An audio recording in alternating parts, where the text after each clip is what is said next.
বাজারে ব্যবহারযোগ্য ৮টি ছোট কিন্তু গুরুত্বপূর্ণ বাংলা বাক্য এবং তাদের ইংরেজি অনুবাদ দিলাম, যেগুলো ইংলিশ স্পোকেনে আমাদের ডেইলি লাইফে খুবই ইম্পর্ট্যান্ট হবে।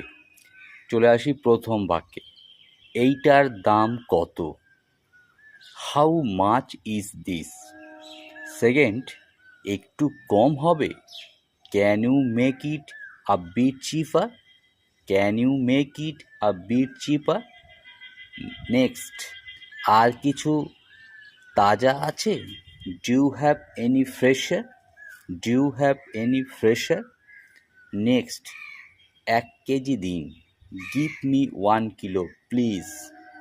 নাম্বার 5, আমি এটা নিচ্ছি না। I am not taking this. Number 6, ভাঙতি আছে, মানে খুচরো আছে? Do you have change? Do you have change?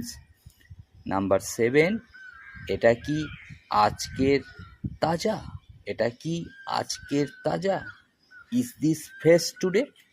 Is this fresh today? Number 8, packet করে দিন দয়া করে। Please pack it. Hope friends, আপনারা এই যে 8টা বাক্য দেখলেন, যেগুলো আমরা বাজারে কম বেশি ব্যবহার করে থাকি। তো এইগুলো যদি আমাদের আগে থেকে জানা থাকে, তাহলে আমরা ডেইলি লাইফে স্পোকেন ইংলিশে অনেকটা সাবলীল হতে পারবো। তো হ্যাভ এ গুড ডে।